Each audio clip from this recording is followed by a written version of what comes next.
ആരംഭിക്കില്ല. പൊതുഖജനാവിന്ന് പണം മുടക്കി ഒന്നും രണ്ടുമല്ല 20 കോടി മുടക്കി പാർട്ടി പ്രവർത്തകരെ കൂടി ഭാഗമാക്കി തെരഞ്ഞെടുപ്പിന് മുൻപേ ഒരു സർവേ, നവകേരള സിറ്റിസൺ റെസ്പോൺസ് പ്രോഗ്രാം എന്ന പേര്. നല്ല വെയിറ്റ് ഉള്ള വാക്കല്ലേ, കൊള്ളാമോ? ഇത് സർക്കാരിന്റെ ചെലവിൽ നടത്തുന്ന, എന്ന് വെച്ചാൽ സാധാരണ ജനങ്ങളുടെ പൈസ എടുത്ത് നടത്തുന്ന തെരഞ്ഞെടുപ്പ് പ്രചാരണ പരിപാടിയാണ് എന്നൊരു രാഷ്ട്രീയ വിമർശനം ഈ സർവേക്കെതിരെ നേരത്തെ തന്നെ ഉയർന്നതാണ്.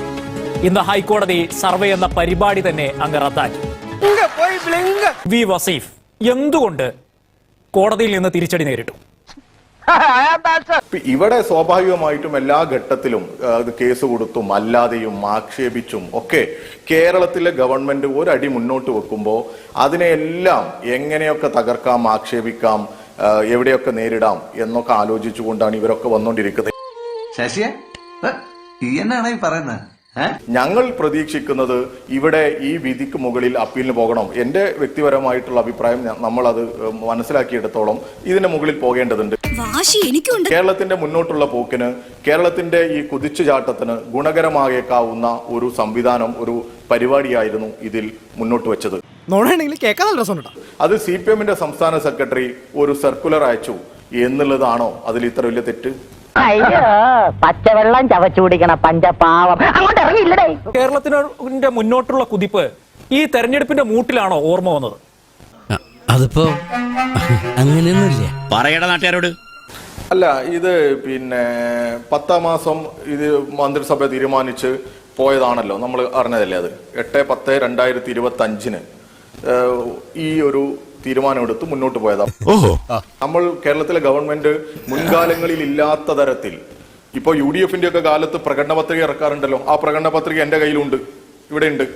ആ പ്രകടന പത്രികയിൽ ഒന്നുപോലും നടപ്പിലാക്കിയിട്ടുണ്ടായിരുന്നില്ലല്ലോ. ഞങ്ങളെ സംബന്ധിച്ചിടത്തോളം ഒരു പ്രകടന പത്രിക മുന്നോട്ട് വെച്ചു. ആ പ്രകടന പത്രികയുടെ മുകളിൽ എത്രത്തോളം പ്രവർത്തനം നടന്നു അത് ജനങ്ങൾക്ക് മുമ്പിൽ പ്രോഗ്രസ് കാർഡാക്കി അവതരിപ്പിച്ച ഒരു ഗവൺമെന്റ് കേരളത്തിലെ ഗവൺമെന്റ്.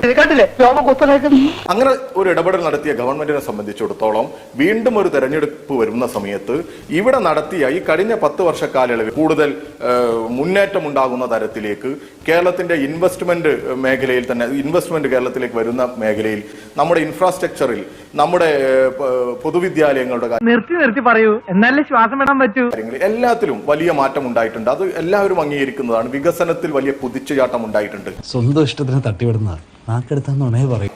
ഈ ഒരു പരിപാടിക്ക് ഒരു 20 കോടി ചെലവാക്കിയതാണോ ഇത്ര വലിയ, അല്ലെങ്കിൽ ചെലവാക്കാൻ തീരുമാനിച്ചതാണോ ഇത്ര വലിയൊരു പാതകം? ഈ പരിപാടി നടത്തുക വഴി CPM-ന് രാഷ്ട്രീയ നേട്ടം ഈ തെരഞ്ഞെടുപ്പിൽ കിട്ടണം എന്നൊരു കുരുട്ടുബുദ്ധിയുണ്ട്. അങ്ങനെയൊന്നുമില്ല. അതിന് CPM-കാരുടെയും എല്ലാത്തവരുടെയും ഒക്കെ ആയിട്ടുള്ള ഓരോ മനുഷ്യരുടെയും നികുതി പണത്തിൽ നിന്ന് 20 കോടി ചെലവഴിക്കുമ്പോഴാണ് ആ പ്രശ്നം. പാർട്ടി ഫണ്ട് എടുത്ത് ചെലവഴിക്കുകയാണെങ്കിൽ ഇവിടെ ആരും എതിർക്കില്ല. ആർക്കാണ് എതിർക്കാൻ പറ്റുക? എല്ലാ പാർട്ടിക്കാരും ചെയ്യുന്നില്ലേ, ചെയ്തോട്ടെ. ഇത് അങ്ങനെയല്ലല്ലോ പ്രശ്നം. ശ്രീ വസീം ഓരോ ഉടായ്പായിട്ട് അറിയിക്കോളൂ. അല്ല റാഷിദെ, ഇതിലെവിടെയാണ് ഈ പണം ചെലവഴിച്ച് CPM-ന് നേട്ടം ഉണ്ടാക്കുന്നത്? CPM-ന്റെ ഏതെങ്കിലും പ്രത്യേക നേട്ടത്തിന് വേണ്ടിയിട്ടാണോ ഈ പണം ചെലവഴിക്കുന്നത്? അങ്ങനെയല്ലല്ലോ. ഈ ഒരു പ്രോസസ്സിൽ CPM പ്രവർത്തകർ പങ്കെടുക്കണം, അല്ലെങ്കിൽ അത് പങ്കെടുക്കണം എന്ന് പറയുന്നത് വോളണ്ടറി ആയിട്ടാ. അങ്ങനെ ഒരു ഔദ്യോഗിക ഉത്തരവ് വരുന്നതിന് മുമ്പ് എങ്ങനെ കിട്ടിയെന്ന് കോടതി ചോദിക്കുന്നുണ്ട്. അങ്ങനെയല്ല. നിങ്ങൾ തന്നെ ഒരുപാട് വാർത്തകൾ കൊടുത്തു. ഇങ്ങനെ പരിപാടി വരുന്നു, ഇങ്ങനെ ഒരു പദ്ധതി വരുന്നു, ഇങ്ങനെയൊക്കെ മുൻകൂട്ടി ഈ ഔദ്യോഗികമായി വരുന്നതിന് മുമ്പൊക്കെ കൊടുത്തു. അവിടെയാണ് 2020 തുടങ്ങിയ ഒരു പോർട്ടൽ, ഈ സന്നദ്ധ സേനകൾക്ക് അല്ലെങ്കിൽ സന്നദ്ധ സേവനങ്ങൾക്ക് തയ്യാറാകുന്നവർക്കൊക്കെ രജിസ്റ്റർ ചെയ്യുന്ന ഒരു പോർട്ടൽ ഉണ്ട്. ആ പോർട്ടലിൽ ആർക്കും ഇടപെടാം.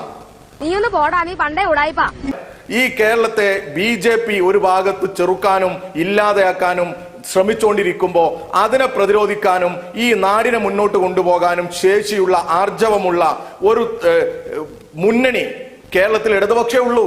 അത് ഈ നാടിന്റെ ബോധ്യമാണ്.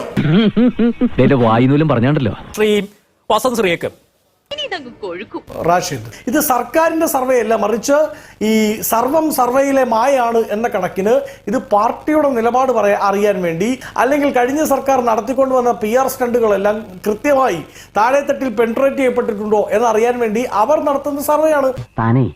വെറും പറയാ അവർ സർവേ നടത്തിക്കോട്ടെ, നമുക്ക് പ്രശ്നമൊന്നുമില്ല. ലോക്കൽ സെക്രട്ടറിമാരോടോ ഏരിയ സെക്രട്ടറിമാരോടോ ഒക്കെ പറഞ്ഞ് DYFI സഖാക്കളെയൊക്കെ കൂട്ടിവിട്ട് അവരവരുടെ ബക്കറ്റ് വിരിവിലെ പൈസ എടുത്തുകൊണ്ട്, അതായത് പല രക്തസാക്ഷി ഫണ്ടുകൾ അടിച്ചു മാറ്റിയത് ഓഫീസിൽ ഇരിപ്പുണ്ടല്ലോ, അതിൽ നിന്ന് പൈസ മുടക്കി അവർ സർവേ നടത്തിക്കോട്ടെ, നമുക്ക് ആർക്കും ഒരു പ്രശ്നമില്ല. ധൻരാജ് രക്തസാക്ഷി ഫണ്ടുണ്ട്, അങ്ങനെ തുടങ്ങി ഒരു ഡസൻ രക്തസാക്ഷികളുടെ ഫണ്ട് തട്ടിച്ച പൈസ അവർ കയ്യിലിരിപ്പുണ്ടല്ലോ, അതെടുത്ത് പരിപ്പോടേം ചായയും കൊടുത്തിട്ട് DYFI സഖാക്കന്മാരോട് സർവേ നടത്തിക്കോളാൻ പറഞ്ഞോട്ടെ, ഒരു പ്രശ്നമില്ല.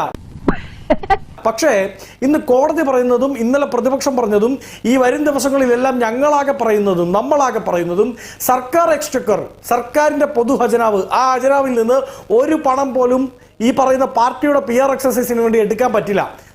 ഇവൻ ശരിയല്ല. അവനല്ല ശരിയല്ലാത്തത്, നീയാ. സർക്കാരിന്റെ PRDക്ക് വേണ്ടി 1.3 കോടി രൂപയാണ് പ്രതിമാസം മാറ്റിവെക്കുന്നത്.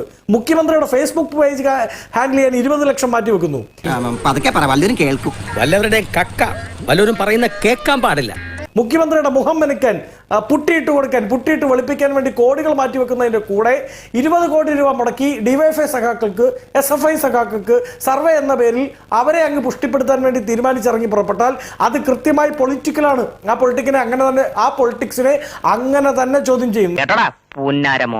പല രീതിയിൽ കള്ളങ്ങൾ ഇങ്ങനെ ആവർത്തിച്ച് വൈറ്റ് വാഷ് അടിച്ചടിച്ച് സർക്കാർ എന്തോ വലിയ സംഭവമാണ് എന്ന് വരുത്താനുള്ള ശ്രമം നടക്കുകയാണ്. ആ ശ്രമം കൃത്യമായി ഈ പറയുന്ന വൈറ്റ് വാഷ് ഉണ്ടല്ലോ, അത് അടിച്ചപ്പം പുറമേ മാത്രമേ വന്നിട്ടുള്ളൂ, ഉള്ളിലേക്ക് എത്തിയിട്ടുണ്ടോ എന്ന് അറിയാൻ വേണ്ടിയാണ് 20 കോടി രൂപ മാറ്റിവെക്കുന്നത്. അതൊക്കെ ഗോപാലകൃഷ്ണൻ ഒരു നമ്പർ അല്ലേ? ശ്രീ വസന്ത് ശ്രീക്ക് ഇവിടെ നല്ലതെന്തെങ്കിലും ചെയ്താൽ, പിണറായി സർക്കാർ എന്തെങ്കിലും ഒരു പരിപാടിയുമായി നല്ലതുമായിട്ട് മുന്നോട്ട് വന്നു കഴിഞ്ഞാൽ അതിന് കേസ് കൊടുക്കുക, അല്ലെങ്കിൽ വേറെ ഏതെങ്കിലും തരത്തിലുള്ള ഇടങ്കോല് വെക്കുക തുടങ്ങിയ പാരകളാണ് നിങ്ങൾ ചെയ്യുന്നത് എന്നുള്ളതാണ് പൊതുവിലുള്ള വിമർശനം. പിന്നെ തുടങ്ങിയേക്കാം. അല്ല റാഷിദ്, നോക്കൂ, അത് പൊതുവിലുള്ള വിമർശനമല്ല, അത് CPMന്റെ വിമർശനമാണ്. നോക്കൂ, ഇപ്പോ ഈ സൂര്യൻ ഇന്ന് ഉദിച്ചിട്ടില്ല, അതായത് നട്ട ഉച്ചയ്ക്ക് നല്ല വെയിലിന്റെ അടിയിൽ നിന്ന് സൂര്യൻ ഇന്ന് ഉദിച്ചിട്ടില്ല, ഇന്ന് ചന്ദ്രനാണ് കാണുന്നത്, നമുക്കിതാ എന്തോ നല്ല നിലാവ് എന്ന് പറഞ്ഞാൽ അത് പാർട്ടി പ്രവർത്തകർ അപ്പാടെ അങ്ങ് വിഴുങ്ങും. പറയാതിരിക്കാൻ പറ്റില്ല കേട്ടോ, നിങ്ങൾ പാരമ്പര്യമായിട്ട് പൊട്ടന്മാരാ. എന്നിട്ട് പറയും നല്ല അടിപൊളി നിലാവ് എന്ന് പറഞ്ഞുകൊണ്ടിരിക്കുന്ന പാർട്ടി പ്രവർത്തകർ അവർ മാത്രമാണോ? ഇനി അത് ജനം കൂടി വിശ്വസിച്ചിട്ടുണ്ടോ? ഞങ്ങൾ പറഞ്ഞത് ഇത് സൂര്യനല്ല ചന്ദ്രനാണ് എന്ന് പറഞ്ഞത് ജനം കൂടി വിശ്വസിച്ചിട്ടുണ്ടോ എന്നറിയാൻ വേണ്ടിയുള്ളൊരു സർവേയാണ് ഈ പരിപാടി. വല്ലാതെ വേർക്കുന്നുണ്ടല്ലോ, ചൂടെടുക്കുന്നുണ്ടോ? ഇവർ ആദ്യം എന്താ ചെയ്തത്? ആദ്യം ഇവർ ഈ പറയുന്ന ലോക്സഭാ തെരഞ്ഞെടുപ്പിന് സമയത്ത് ഒരു നവകേരള യാത്ര നടത്തി. ആ യാത്രയുടെ അവസാനം മുഖ്യമന്ത്രിയും മന്ത്രിമാരും ഇരുന്ന് അവരുടെ സുഖവാസ സൗകര്യങ്ങൾ ആനന്ദിച്ച പ്രജകളെ കാണാൻ വേണ്ടി പൊന്നുതമ്പുരാൻ എഴുന്നള്ളിയ ആ പല്ലക്കുണ്ടല്ലോ, ആ വാഹനം അത് മ്യൂസിയത്തിലേക്ക് സംഭാവന ചെയ്യും. ഇവൻ എന്നെ കൊണ്ട് പോകുന്ന തോന്നുന്നു. ഒരു പക്ഷേ ലണ്ടനിൽ നിന്നോ അല്ലെങ്കിൽ പാരീസിൽ നിന്നോ ഒക്കെ മ്യൂസിയങ്ങൾ ആവശ്യപ്പെട്ടാൽ പോലും നമ്മൾ വിട്ടുകൊടുക്കില്ല, അത് കേരളത്തിന്റെ തലസ്ഥാനത്ത് തിരുവനന്തപുരത്ത് പ്രതിഷ്ഠിക്കും എന്നാണ് പറഞ്ഞത്. ആ വണ്ടി ഇപ്പൊ ഏത് ആക്രിക്കടയിലാണ് എന്ന് നമുക്കറിയില്ല. അങ്ങനെയായിരുന്നു ആ പരിപാടി, നവകേരള യാത്ര. രണ്ടാമത് ഇവർ വേറൊരു പരിപാടി നടത്തി, അത് പഞ്ചായത്ത് തെരഞ്ഞെടുപ്പുമായി ബന്ധപ്പെട്ടാണ്. അതാണ് ആഗോള അയ്യപ്പ സംഗമം. അത് ആഗോള തട്ടിപ്പ് സംഗമമാണ് എന്ന് നമുക്ക് കഴിഞ്ഞ ദിവസങ്ങളിൽ മനസ്സിലായിക്കൊണ്ടിരിക്കുകയാണ്. എല്ലാം കയ്യിൽ നിന്ന് പോവാ. ഇത് നിയമസഭാ തെരഞ്ഞെടുപ്പുമായി ബന്ധപ്പെട്ട് അവർ നടത്തുന്ന സമാനമായ PR എക്സസൈസാണ് നവകേരള സർവേ. നവകേരള സർവേ എന്ന് പറയുമ്പോൾ എന്താണ് പ്രശ്നം? ആദ്യം ഇവർ ജനങ്ങളിലേക്ക് ഇറങ്ങിച്ചെല്ലാൻ വേണ്ടി പാർട്ടി പ്രവർത്തകരോട് പറഞ്ഞു. പാർട്ടി പ്രവർത്തകർ ചെന്നപ്പോഴത്തേക്ക് ചൂലിനാണ് ജനം കൈകാര്യം ചെയ്തത്. സ്വാഭാവികം. രണ്ടാമത് ജില്ലാ സഖാക്കളെ പറഞ്ഞു വിട്ടു.